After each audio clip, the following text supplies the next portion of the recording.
Police के साथ हमने मिलके ये जो बच्चों से ज्यादती होती है इनके ऊपर हमने बड़ा सख्त एक्शन लेना है। हमारे जो ह्यूमन राइट्स की हमने मिनिस्ट्री बनाई है उसका एक मकसद भी ये होगा कि ये जो बच्चों चाइल्ड अब्यूज जो है इसके ऊपर हम पूरा जोर लगाएं खत्म करने के लिए। कसूर का जो अनफॉर्चुनेट अपसेटिंग वाकया के बाद पूरा मुल्क में ये इशू जो है चाइल्ड राइट्स का, चाइल्ड अब्यूज का, पूरा मीडिया में, इंटरनेशनल मीडिया में भी हाईलाइट हुआ है और सब पाकिस्तानी सोच रहे हैं कि हम अपने बच्चों को कैसे महफूज रखें। सिंध हुकूमत ने पहले से ही हमारा जो चाइल्ड प्रोटेक्शन एक्ट है वो पास किया है। Child protection units have been established in all 29 districts of Sindh. Focal persons है जो स्पेशली ट्रेन्ड SSPs है। अवेयरनेस एंड एजुकेशन वो सबसे इम्पोर्टेंट काम है। अस्सलाम वालेकुम, मैं हूं मुनीज़ जहांगीर और आप देख रहे हैं प्रोग्राम स्पॉटलाइट। नाजरीन, आप लोगों को ताज्जुब होगा कि हम आपको ये साउंड बाइट्स वज़ीर आज़म इमरान खान और बिलावल भुट्टो ज़रदारी की क्यों सुना रहे हैं, क्योंकि नाजरीन आज बच्चों का आलमी दिन है और ये जो साउंड बाइट्स हैं ये पुरानी साउंड बाइट्स हैं। आपको ताज्जुब इस बात पर भी होगा कि हमारे सियासतदान बहुत सारे मौज़ूआत पर बात करते हैं, मगर आज जो एक अहम दिन है जहाँ पे बच्चों की बात होनी चाहिए वहाँ ना सियासतदानों ने इसके ऊपर बात की और मैं ये भी कहूँगी, सेल्फ क्रिटिकल भी होंगी कि ना ही मीडिया ने इसके ऊपर कोई बात की, ना ही इस बात के ऊपर कोई बहस हुई मीडिया के ऊपर भी। तो नाजरीन, आज एक बहुत अहम दिन है, पूरी दुनिया में इसको सेलिब्रेट किया जाता है, बच्चों के हकूक़ के ऊपर बात की जाती है, अज़म किया जाता है कि बच्चों को अपना हकूक़ मिलेगा। पाकिस्तान ने बहुत सारे इंटरनेशनल कन्वेंशंस रेटिफाई किए, साइन किए, मगर इनके ऊपर अमल दरामद नहीं कर पाया। इसकी क्या वजह है और इस दिन की क्या अहमियत है जो 1954 में इसकी बुनियाद रखी गई और पाकिस्तान ने इसको 1990 में जाके रेटिफाई किया और पाकिस्तान में इस वक्त बच्चों का क्या हाल है, ये जानने के लिए हम देखते हैं रिपोर्ट इस आलमी दिन पर। पाकिस्तान समेत दुनिया भर में आज बच्चों का आलमी दिन मनाया जा रहा है। बच्चों के आलमी दिन मनाने की करारदाद 14 दिसंबर 1954 को अक़वाम मुत्तहिदा की जनरल असम्बली में पेश की गई। इसका मकसद बच्चों की फलाह बहबूद के लिए एक दिन मखसूस करना था। इस दिन को मनाने का बाकायदा ऐलान 20 नवंबर 1989 को किया गया, जो कि बच्चों के हकूक़ का कन्वेंशन कहलाता है। पाकिस्तान समेत 186 ममालिक ने इस पर साइन किए थे। जिन ममालिक ने इस कन्वेंशन पर साइन किए उनके लिए जरूरी है कि वो इसके कवानीन पर अमल दरामद भी करें। कन्वेंशन में बच्चों के शहरी, सकाफती, मुआशी, समाजी और सियासी हकूक समेत तमाम इंसानी हमदर्दी के कवानीन की तशरीह की गई है। बच्चे की उम्र 18 साल बताई गई है, लेकिन एक तरक्की पजीर मुल्क होने के बायस पाकिस्तान अभी बच्चों के तहफ़्फ़ुज़ में बहुत पीछे है। यहाँ बच्चे की उम्र की तशरीह भी सही नहीं की गई। किसी कानून में 14 साल, किसी में 15 और कहीं 18 साल कहा गया है। डोमेस्टिक वर्कर्स एम्प्लॉयमेंट एक्ट 2013 में बच्चे की उम्र 14 साल से कम बताई गई। एम्प्लॉयमेंट ऑफ चिल्ड्रन एक्ट 2016 में 15 साल से कम बताई गई। एक अदाद-ओ-शुमार के मुताबिक पाकिस्तान में तकरीबन 1200 बच्चे जेलों में कैद हैं, लेकिन बच्चियों की तादाद का अंदाज़ा इसलिए मुमकिन नहीं कि अभी ये तयन भी नहीं हुआ कि कितनी उम्र तक की लड़कियाँ बच्ची के ज़ुमरे में आती हैं। एक अंदाजे के मुताबिक पाकिस्तान में स्कूल जाने की उम्र के 2 करोड़ 20 लाख बच्चे स्कूलों से बाहर हैं और 1 करोड़ 25 लाख बच्चे चाइल्ड लेबर का शिकार हैं। पाकिस्तान में रवां साल के पहले 6 माह के दौरान बच्चों के अगवा, उन पर तशद्दुद और रेप समेत मुख्तलिफ जराइम के 2300 से ज़ायद वाक़यात रिपोर्ट हुए, जबकि 57 बच्चों को रेप के बाद कत्ल कर दिया गया। बच्चों के हकूक़ के लिए काम करने वाली गैर सरकारी तंजीम साहिल ने बच्चों के खिलाफ जराइम के ताज़ा अदाद-ओ-शुमार जारी किए, जिनके मुताबिक बच्चों के खिलाफ मुख्तलिफ जराइम के ज्यादातर वाक़यात पंजाब में रिपोर्ट हुए। रिपोर्ट में कहा गया कि 1 जनवरी से जून 2018 तक मुल्क भर में बच्चों के रेप के 360 वाक़यात सामने आए, जबकि अगवा के 542 और कम उम्र में शादी के 53 वाक़यात रिपोर्ट हुए। अदाद-ओ-शुमार के मुताबिक साल के पहले 6 माह के दौरान सामने आने वाले वाक़यात के लिहाज से यौमिया 12 से ज्यादा बच्चे मुख्तलिफ जराइम का शिकार होते हैं। बहुत से वाक़यात तो ऐसे होते हैं जो कहीं रिपोर्ट भी नहीं होते। 3 साल पहले पंजाब के शहर कसूर में बच्चों का एक बड़ा जिनसी स्कैंडल सामने आया, जिसमें बड़े गैंग के मुलविस होने का इंकशाफ हुआ था। बहुत सी गिरफ्तारियां भी हुई, लेकिन गिरफ्तार मुल्जिमान में से बहुत से रिहा हो चुके हैं। इतलात के मुताबिक बच्चों और उनके घर वालों पर दबाव डाला गया और उन्होंने केसेस वापस लिए। इसके बाद फिर ज़ैनब केस सामने आया। ज़ैनब के कातिल इमरान की फांसी भी हुई, लेकिन इस तरह के वाक़यात कम नहीं हुए। सवाल ये है कि कवानीन तो हैं, लेकिन इसके बावजूद हम अपने बच्चों की हिफाजत क्यों नहीं कर पा रहे। नाजरीन, पाकिस्तान में जो असल अलमिया है वो ये है कि कानूनी तौर पे अभी तक ये नहीं तायुन किया गया कि एक बच्चे जो है वो बालिग कब होता है। तो पाकिस्तान के कई इलाकों में 18 साल से कम उम्र को बच्चा कहा जाता है, कई इलाकों के अंदर 16 साल से कम उम्र के को बच्चा कहा जाता है और कई इलाकों के अंदर 15 साल की कम उम्र से बच्चा कहा जाता है। इसलिए पाकिस्तान के अंदर कोई यूनिफॉर्म पॉलिसी नहीं है कि आखिरकार बच्चा है तो उसकी उम्र क्या होनी चाहिए। तो जो भी कानून आप पास करते हैं बच्चों के तहफ़्फ़ुज़ के लिए, उसके अंदर भी फिर कॉन्ट्रडिक्शन सामने आ जाती है कि जी बच्चे की एज असल में क्या है। हम आपको इंट्रोड्यूस करा देते हैं, आज हमारे साथ हैं। सबसे पहले मैं इंट्रोड्यूस कराती हूँ एजाज आलम ऑगस्टीन साहब को। आप सूबाई वज़ीर पंजाब इंसानी हकूक़ और अक़लियत पाकिस्तान तहरीक इंसाफ को आप रिप्रेजेंट कर रहे हैं, आपका बहुत शुक्रिया आने का। उनके साथ तशरीफ रखते हैं कमर हनीफ रामे साहब, आप वकील हैं AGHS आसमा जहांगीर लॉ फर्म के, और आप बच्चों के मामलात के ऊपर काम करते हैं और अब तक आपने 105 बेलें कराई हैं बच्चों की, और वो बच्चे जो इस वक्त जेल के अंदर हैं।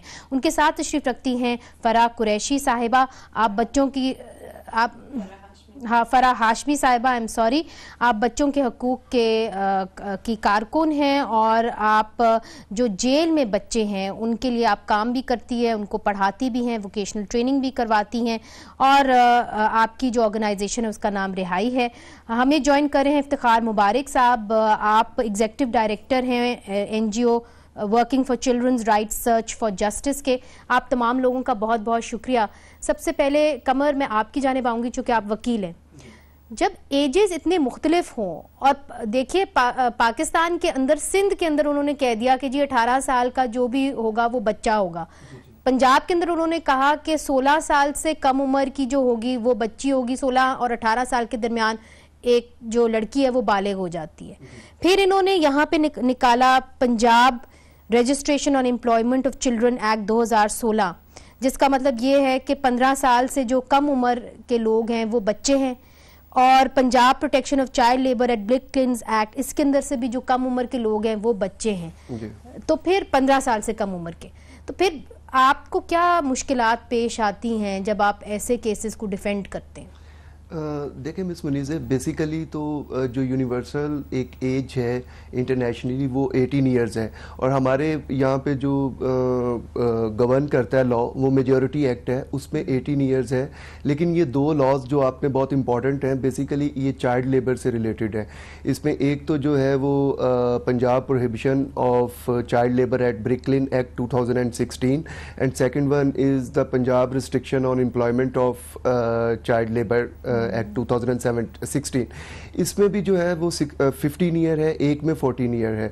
अब देखा ये जाएगा कि ये बेसिकली जो क्योंकि ये चाइल्ड लेबर से रिलेटेड है और हर तरफ ज़्यादा जो वावेला होता है वो चाइल्ड लेबर पे होता है, तो इस पे एक तरह से इन्होंने इसको लीगलाइज कर दिया चाइल्ड लेबर को, कि जो चाइल्ड लेबर है मुख्तलिफ, अगर वो ब्रिकलिन पे हो रही है या कहीं पे भी चाइल्ड लेबर हो रही है तो वो 15 ईयर और 14 ईयर तो वो लीगल हो गया। अदरवाइज तो इसमें 18 ईयर होनी चाहिए, जो कि एक यूनिवर्सल एज है। मेजॉरिटी एक्ट में भी 18 इयर्स है, और दूसरा जो चाइल्ड मैरिजेस रिस्ट्रेंट एक्ट है उसमें भी यही है कि 18 ईयर है। उससे और चाइल्ड राइट्स कन्वेंशन जो हम रेटिफाई कर चुके हैं उसके अंदर भी 18 साल जो है वो बच्चों की एज है। तो कानूनी तौर पे आपको पेचीदगियां आती हैं, क्योंकि एक तरफ से 18 साल बताई गई है, दूसरी तरफ से 15 साल बताई गई है। तो फिर कौन सा कानून जो है वो दूसरे के ऊपर हावी होता है? क्या फेडरल कानून होता है या कि सूबे का होता है? देखिए इसमें बात यह है कि 18th अमेंडमेंट के बाद जो डेवोल्यूशन ऑफ पावर्स है वो कोई भी अगर एक फेडरल लॉ है वो ऑब्वियसली वो उसके ऊपर डोमिनेट करता है,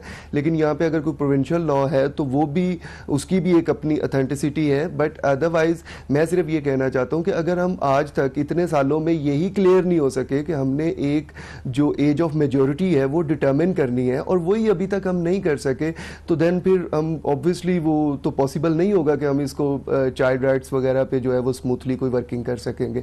और इसका जो बेसिक जो नुकसान होता है वो फिर कंट्रोडिक्टरी जजमेंट्स आती हैं। कुछ में ऑब्वियसली जो है वो सुप्रीम कोर्ट को फिर इंटरप्रेट करना पड़ता है, या सुपीरियर कोर्ट्स जो है हमारी हाई कोर्ट्स वगैरह, तो इसमें ऑब्वियसली सफ़र करता है आपका क्लाइंट, क्योंकि उसमें डेफिनेटली कुछ में जो अगर एज के बारे में कंट्रडिक्शंस आएंगी तो वो क्लाइंट सफ़र करेगा, और सुपीरियर कोर्ट्स तक जाते जाते तो वो बहुत टाइम उसका वेस्ट हो जाता है। तो इस वजह से ये एज डिटर्मिनेशन मेन फैक्टर है, इस पे गवर्नमेंट को ज़रूर लेजिस्लेशन करनी चाहिए, और एटलीस्ट एक कानून को रेक्टिफाई करें कि आया मेजॉरिटी एक्ट एप्लीकेबल है या उसके बाद हर। ये अहम पॉइंट आपने उठाया। जाज साहब, आपकी जो पार्टी है इस वक्त फेडरल गवर्नमेंट के अंदर भी है, मतलब सूबे के अंदर भी है, और वफाक के अंदर भी है, और खैबर पख्तूनख्वा के अंदर भी है। तो मुझे बताइए कि व्हाट इज स्टॉपिंग यू, जो कि इमरान खान साहब की आपने बात सुनी होगी कि जिस तरह हम आएंगे तो हम बच्चों के मामलात को ज़रूर देखेंगे। देखें, जिस तरह हमारे प्राइम मिनिस्टर साहब ने अपनी जो पहली प्राइम मिनिस्टर बनने से पहले भी जितनी स्पीचेस की हैं, उन्होंने हमेशा चाइल्ड राइट्स की बात की है, और उन्होंने हमेशा कहा है कि हम ये जो 2 करोड़ से ज़्यादा बच्चे स्कूलों से बाहर हैं उनको पाकिस्तान तहरीक। मगर क्या आपको मालूम था कानून के अंदर कोई यूनिफॉर्मिटी नहीं है, जिसकी वजह से जो लोग इंसानी हकूक के लिए केसेस करते हैं उनको ये मुश्किलात दरपेश हैं? बिल्कुल ऐसा है कि प्लान क्या है, लोग जानना चाह रहे हैं। आज बड़ा इम्पोर्टेंट दिन है, आपके क्या प्लान्स हैं? आज जिस तरह ये अपना एडवोकेट साहब ने भी बात की कि हम इस पे लेजिस्लेशन करना चाहते हैं, जो देखिए कवानीन मौजूद हैं लेकिन उनमें बेहतरी की गुंजाइश भी मौजूद है। तो अगर आप लेजिस्लेशन करना चाहते हैं, इसका मतलब क्या है कि आप पंजाब के अंदर और खैबर पख्तूनख्वा के अंदर जो खवातीन की एज लिमिट है उसको 18 पे ले आएंगे? इस वक्त 16 पे है।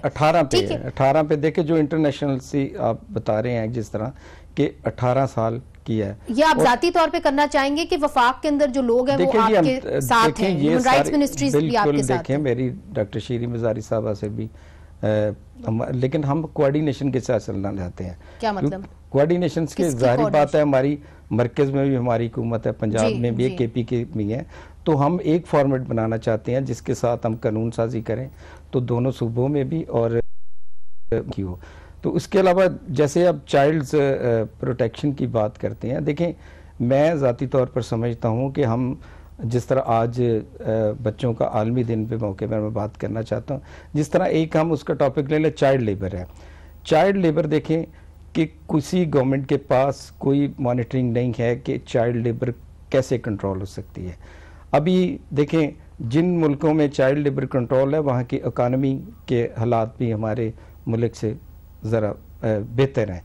तो अब चाइल्ड जो लेबर को कंट्रोल, देखें ये एलीट क्लास का और मिडिल क्लास का मामला है कि वही घर में उनके घरों में ज्यादा चाइल्ड लेबर होती है, डोमेस्टिक जो लेबर होती है। तो देखिए उसके ऊपर आप कानून साजी कर सकते हैं। देखिए कानून साजी तो देखिए कानून तो मौजूद होते हैं। आपने कुछ सोचा? बिकॉज मैंने प्रोग्राम को आगे भी बढ़ाना है, बाकी भी गेस्ट बैठे हैं, अपनी बात अगर राउंड अप करें। बिल्कुल हमने सोचा है, लेकिन इसमें सिविल सोसाइटी को और अपने आप जो लोग हैं उनको भी आगे आना चाहिए। अच्छा, कि इसमें अब आपने ये बड़ी अहम बात कर दी फरा साहिबा, सिविल सोसाइटी की इन्होंने बात की, मगर ये INGOs को तो इस वक्त बंद करके मुल्क से बाहर फेंक रहे हैं। तो फिर मालूम नहीं कि जो INGOs हैं जो यहाँ पे NGOs को सपोर्ट करती हैं जिसके तहत ये सब काम होता है, तो फिर क्या होगा? क्योंकि पाकिस्तान के अंदर मेरा ख्याल है साउथ एशिया में बड़े कम मुल्क हैं, पाकिस्तान उसमें से एक शुमार होता है जो फ्री लीगल एड स्टेट कम अज़ कम नहीं देती।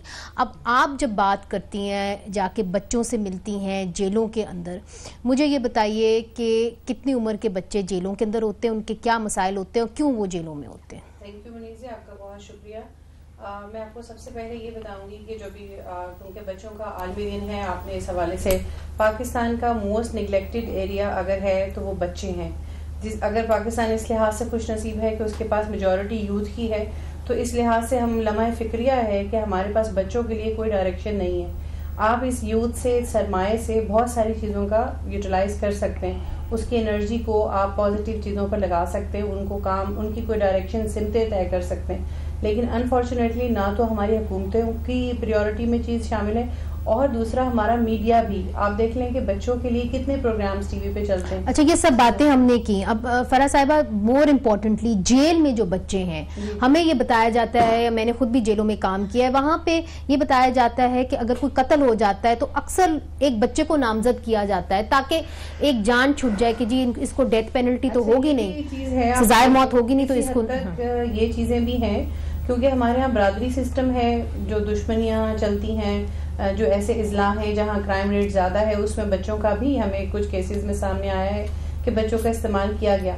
लेकिन बच्चों में भी ये चीज़ है, अगर हम अपने बच्चों पर फोकस करें, देखें तो देखें रीज़न ढूंढना पड़ेगा कि बच्चे क्राइम की तरफ जाते क्यों हैं। हमें जब तक काज रूट बच्चे जेलों में आ रहे हैं, ये हमारे लिए एक अलार्मिंग चीज़ होनी चाहिए कि हमारे बच्चों को जेलों में नहीं होना चाहिए। अब जेल क्या अलग है बच्चों के लिए? नहीं, जेलें अलग नहीं है, लेकिन जुवेनाइल पोर्शंस अलग हैं। अच्छा, बकायदा जो है अब तो काफी अच्छा एजुकेशनल सिस्टम। अच्छा, ये बताइए, जिस तरह कि इन्होंने एज का बताया, हमने अक्सर देखा है कि जो लड़कियां जाती हैं जेलों में, उनका पता नहीं चलता कि वो 16 साल से कम उम्र की हैं या 16 साल से ऊपर उम्र की हैं, और उनको असल में 16 एज में शादी अक्सर जो है वो हो जाती है लड़कियों की। 15 गाँव देहात में आप देखें तो जब वो किसी क्राइम में, तो वो मैरिड वुमेन के तौर पर आती हैं वहाँ पर, उसमें उनकी एज ऐसे बच्ची नहीं कंसीडर होती। ऐसे बहुत सारे इश्यूज हैं जिसमें मर्डर के केसेस में भी इवन है, जो 16 इयर्स की हैं, 17 इयर्स की हैं, वो बच्ची कंसीडर नहीं होती, वो मैरिड वुमेन के तौर पर कंसीडर हो रही होती हैं। तो लेकिन बच्चियों में बहुत कम क्राइम रेट है बनिस्बत जुवेनाइल्स की तादाद है।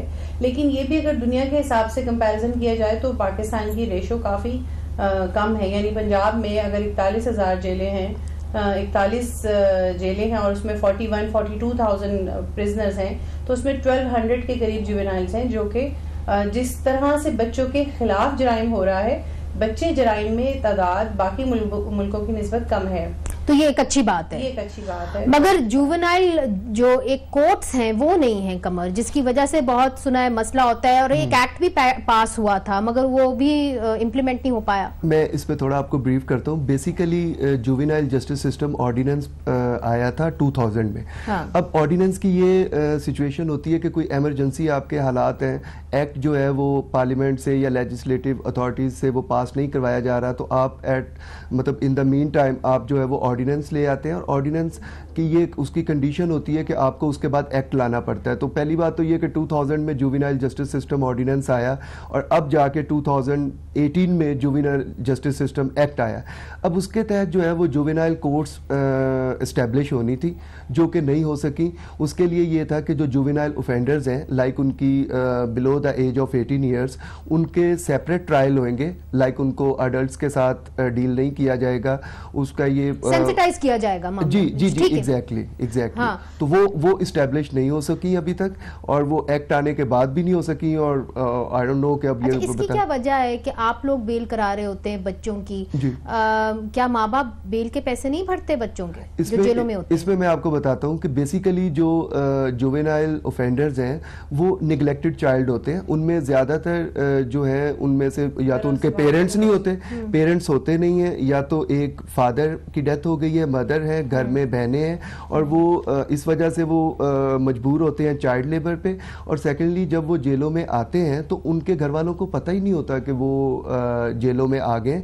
इसके लिए properly juvenile justice system act जो है वो कहता है कि जैसे ही पुलिस ऑफिशियल जो है वो किसी जुवेनाइल ऑफेंडर को अरेस्ट करेगा, वो फौरी तौर पे उसके घर वालों को इन्फॉर्म करेगा, और साथ ही प्रोबेशन ऑफिसर, उसका एक बाकायदा रोल है, प्रोबेशन एंड रिक्लेमेशन डिपार्टमेंट। नहीं कहाँ होता है, कुछ नहीं होता। प्रोबेशन वाले तो बेचारे, उनसे तो आप पूछें तो उनके पास तो एक ही उनकी वो कंप्लेंट होती है कि जी हमारे पास तो फंड्स ही नहीं है, हमारे पास तो ये अक्सर हमने भी सुना है। इफ्तिखार मुबारक साहब, फंड्स तो और भी कम होने जा रहे हैं, तो आप कैसे देखते हैं इस मामले को? अगर यहाँ पे एनजीओज काम करना, इंसानी हकूक के इदारे काम करना बंद कर दें, और अब उनके ऊपर भी एक प्रेशर आ रहा है चूंकि फंडिंग कम हो गई है, तो फिर ये मामला कहाँ जाएगा? ये जो बच्चे जेल में हैं, जिनकी बेलें होती हैं या जिनको कानूनी मदद दी जाती है, ये कौन देगा? क्या जो हुकूमत है वो उनके पास वो इंफ्रास्ट्रक्चर है उनकी मदद करने के लिए? देखिए जी, अभी जैसे कमर साहब बात कर रहे थे कि 2000 के अंदर जुवेनाइल जस्टिस सिस्टम ऑर्डिनेंस आया और 2018 के अंदर जुवेनाइल जस्टिस सिस्टम एक्ट आया। तो इस दौरान जो दरमियानी अरसा था 2000 से लेके 2018 तक 18 साल के अरसे में एक भी एक्सक्लूसिव जुवेनाइल कोर्ट हम इस्टेब्लिश नहीं कर पाए। जो पैनल ऑफ लॉयर्स की तश्कील होनी थी वो पैनल ऑफ लॉयर्स कुछ जगहों पर बने, उसके लिए जो रिसोर्स एलोकेशन होना थी वो प्रॉपरली नहीं हो पाई। जो जुवेनाइल इंस्टीट्यूट्स थे जिनका मकसद करेक्शन था, चाइल्ड प्रोटेक्शन ब्यूरो तो बन गया, उसके तहत कोई मामला बेहतर तरीके से हल नहीं हुए। सॉरी, आप जरा रिपीट करेंगे, किसके तहत? मैं कह रही थी कि जी चाइल्ड प्रोटेक्शन ब्यूरो तो बन गया ना, उससे क्या मामला बेहतर नहीं हुए? नहीं जी, child protection and welfare bureau सिर्फ एक खास कानून की एग्जीक्यूशन एजेंसी है जिसको Punjab destitute and neglected children act कहते हैं। उसके पास होलिस्टिक चाइल्ड प्रोटेक्शन का मैंडेट नहीं है और इसीलिए जो है वो गैर सरकारी तंजीमें और हमारे जैसे इदारे जो बच्चों के हकूक पे काम कर रहे हैं उनका हमेशा से ये मुतालबा रहा कि या तो child protection and welfare bureau जिस कानून के तहत काम करता है उसके मैंडेट को वसी किया जाए और उसको एक होलिस्टिक और कॉम्प्रिहेंसिव चाइल्ड प्रोटेक्शन लॉ के अंदर कन्वर्ट कर दिया जाए ताकि वो अपना काम ज्यादा बेहतर अंदाज में और कानून के दायराकार को फैला दें ताकि वो अपना काम बेहतर अंदाज में कर सके। अभी जो करंट उनका लॉ है उसके तहत उनका दायराकार खासा महदूद है और वो हर तरह के चाइल्ड प्रोटेक्शन के मामले के अंदर जो है वो इंटरवीन नहीं कर सकते। यही वजह है कि अभी अगर हम बात करें डोमेस्टिक लेबर की, चाइल्ड सेक्सुअल अब्यूज की, तो ये उस तरह से उनके मैंडेट के अंदर फिट इन होता नहीं है। तो इसलिए बहुत जरूरी है पंजाब के अंदर खास तौर पे छोटा सा वक्फा, और वक्फे के बाद हम जब वापस आएंगे तो हम बात करेंगे जो बच्चों के साथ ज्यादती होती रही है और हमने देखा कि कैसे ज़ैनब के केस के अंदर भी सजा हो गई, मगर उसके बाद हमने देखा कि फिर वाकयात हुए कसूर के अंदर, फिर वाकयात हुए जड़ावाला के अंदर, फिर वाकयात हुए सियालकोट के अंदर। तो क्या वजह है कि हमारी हुकूमत, हमारी सिविल सोसाइटी इसकी रोकथाम नहीं कर पाई? रोकथाम के लिए क्या करना चाहिए? ये सब कुछ वक्फे के बाद।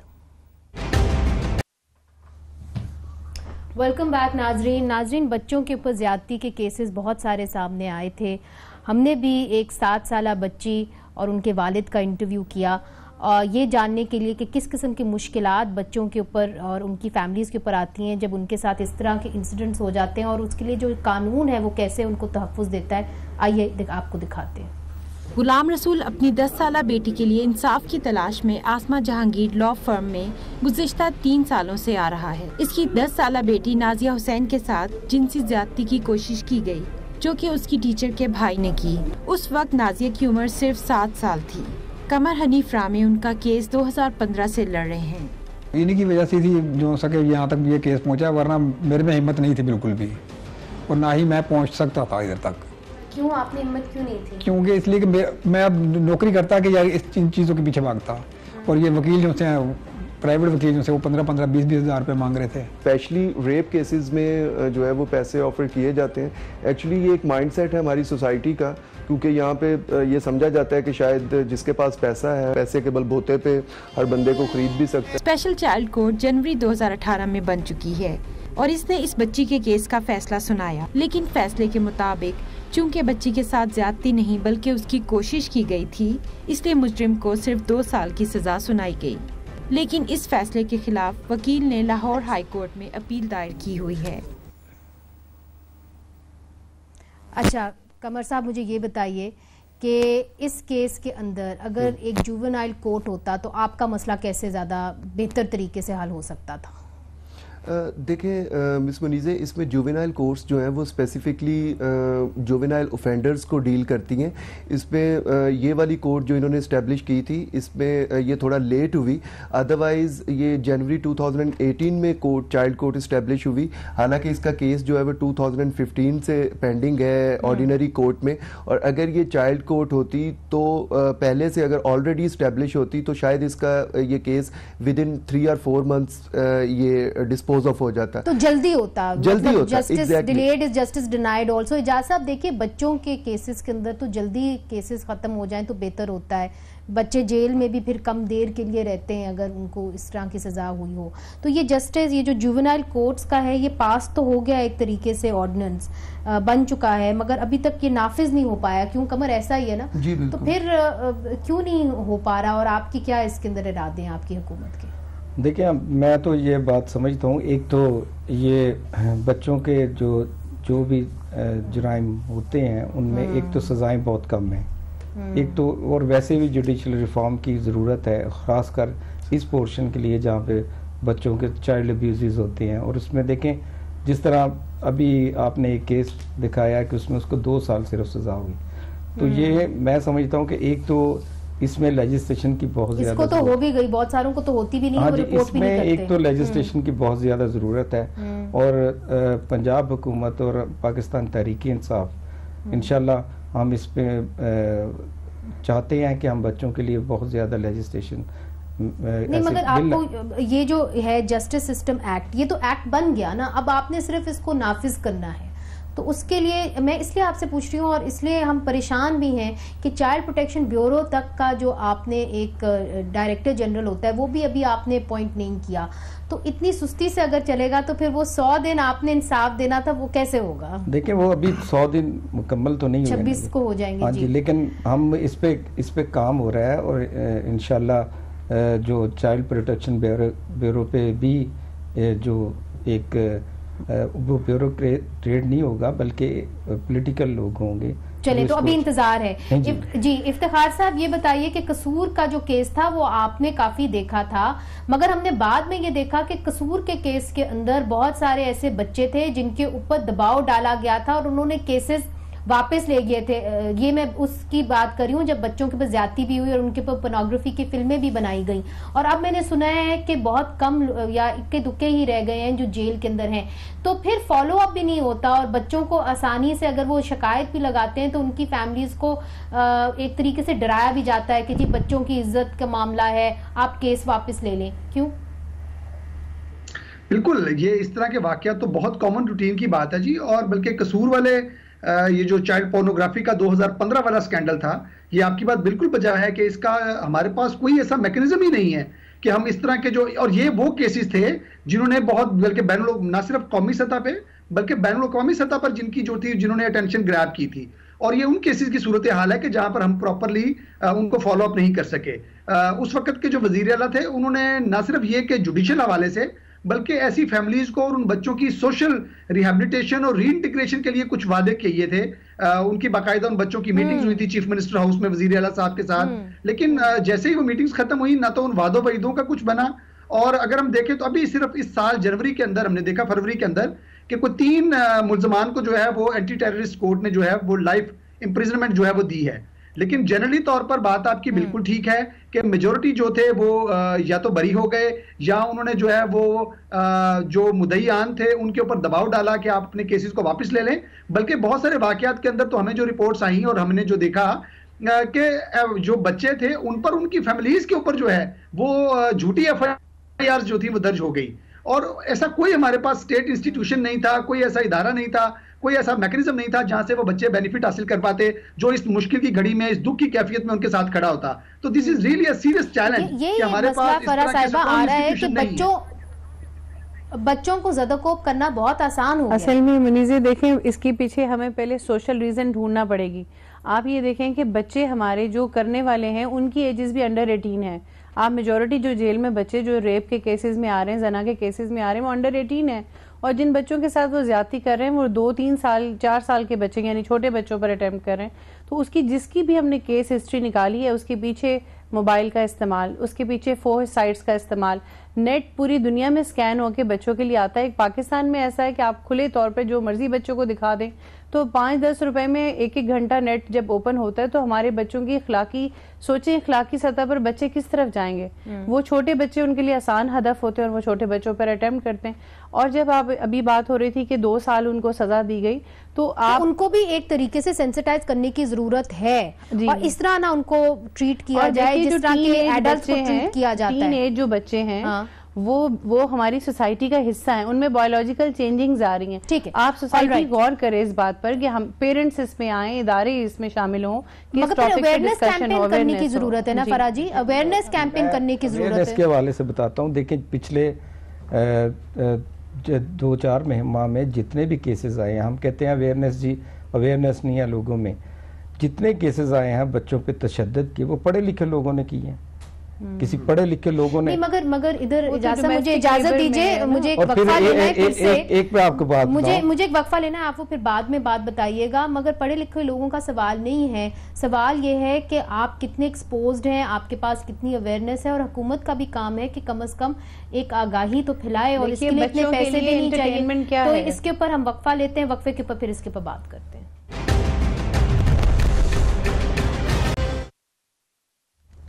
Welcome back. इजाज साहब, ब्रेक से पहले हम ये सारी बातें कर रहे थे कि हमें एक सोल्यूशन की तरफ भी आना चाहिए कि बच्चों के बहुत सारे मसाइल हैं, अभी तक बहुत सारे कानून पास हो गए हैं मगर नाफिज नहीं हो सके। अब आपकी हुकूमत आई है, जुवेनाइल कोर्ट्स, बच्चों के कोर्ट्स बनने हैं, बच्चों का खास जस्टिस सिस्टम एक्ट बनना है, the Punjab destitute and neglected children act 2004 बनना है। मगर ये ना हो कि आप लोग कहें कि क्योंकि ये पिछली हुकूमत ने काम किए थे तो हम इसको फिर रद्द करते हैं। तो कंटिन्यूटी के लिए आपकी इस वक्त क्या सोच है आपकी हुकूमत की? देखें, हम किसी ब्लेम गेम में नहीं जाना चाहते कि किसने क्या किया किसने नहीं। ये एक बड़ा एहसास मामला है बच्चों के मामले। इसमें देखें कि प्राइम मिनिस्टर साहब ने एक बड़ी पब्लिक प्राइवेट पार्टनरशिप और आपने जैसे पहले जिक्र किया कि फाइनेंस की कमी ज़रूर है, लेकिन इसके साथ साथ हम पब्लिक प्राइवेट पार्टनरशिप के ज़रिए जो NGOs जो काम कर रही हैं उनके साथ MOU साइन करके हम इस काम को आगे बढ़ाना चाहते हैं। और फिर इसमें हम चाहते हैं कि हर शख्स, जो सिविल सोसाइटी के लोग, गैर सरकारी तंजीमों के लोग और गवर्नमेंट मिल के जब इन सारे का मिलकर काम करेंगे तो मैं समझता हूँ काफ़ी हद तक। अच्छा इफ्तिखार साहब, बुरा ना मनाइएगा, मगर असल में इजाज़ साहब बात ये है कि जो NGO जिनकी आप बात कर रहे हैं, जो बच्चों के लिए काम करती हैं, उनको तो ज़्यादातर फंड्स वो NGOs करती हैं जिनको इस वक्त निकाल दिया गया और उनको बताया भी नहीं गया कि उनको क्यों निकाला गया है। तो फिर आप किसके साथ काम करेंगे?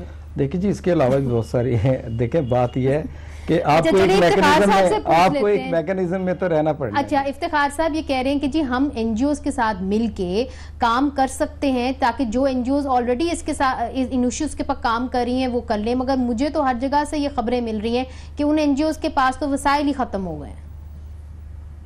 जी बिल्कुल, ऑफ कोर्स ये एक बहुत बड़ा चैलेंज तो है, क्योंकि आमतौर पर जो NGOs खास तौर पे, चाहे वो बच्चों के हकूक की बात हो, वो खवातीन के हकूक की बात हो, जो राइट बेस्ड एंगल से काम कर रही थी, ऑफ कोर्स उनका एक बहुत बड़ा जो डिपेंडेंसी होती है वो बुनियादी तौर पर डोनर फंड्स के ऊपर तो बहरहाल होती है। और जब डोनर फंड्स की एब्सेंस होगी या उसकी शॉर्टेज होगी तो उनका जो अपना काम है मुकामी सतह पे होने वाला वो तो मुतासिर होगा।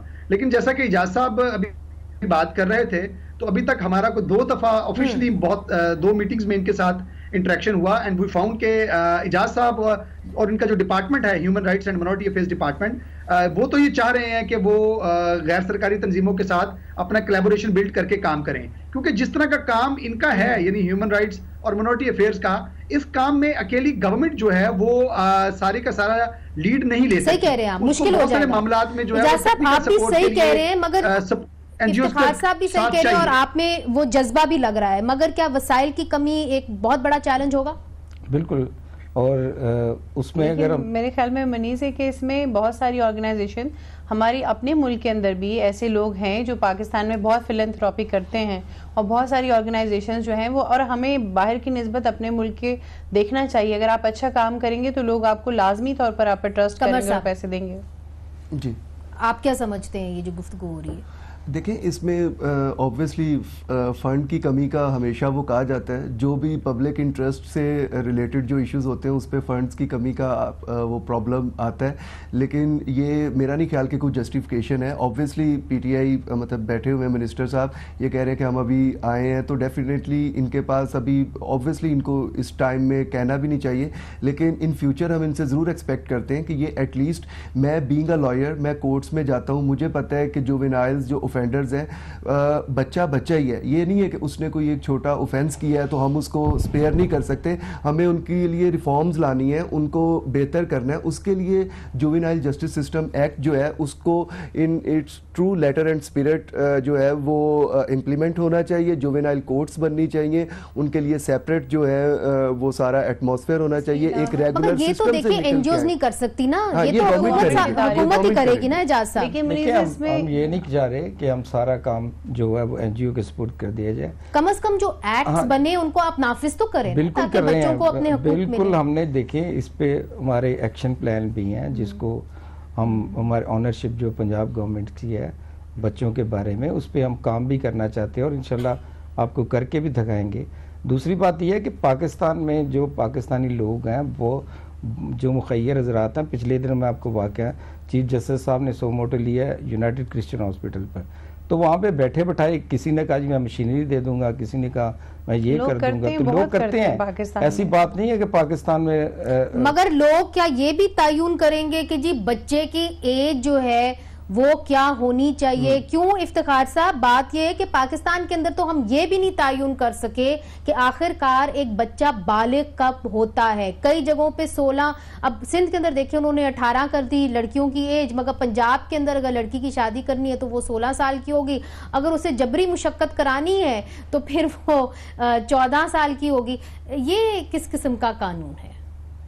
अच्छा, ये बिल्कुल मनीजी आपने बिल्कुल ठीक कहा। और अभी जैसे आपने अपने प्रोग्राम के आगाज में कहा था कि पाकिस्तान ने चूंकि UN convention on the rights of the child जो है उसको रेटिफाई किया हुआ है और 28 साल हो चुके हैं पाकिस्तान को रेटिफाई किए हुए, और यूएन कमेटी की ये बहुत कॉन्क्रीट रिकमेंडेशन है पाकिस्तान को कि पाकिस्तान अपना जो लीगल फ्रेमवर्क है उसके अंदर बच्चों की जो डेफिनेशन है, बच्चों की जो उम्र है उसको हार्मोनाइजेशन की तरफ जाए। और ये जो हार्मोनाइजेशन ना होना है of course that creates confusion और इसके नतीजे में बहुत सारे चैलेंजेस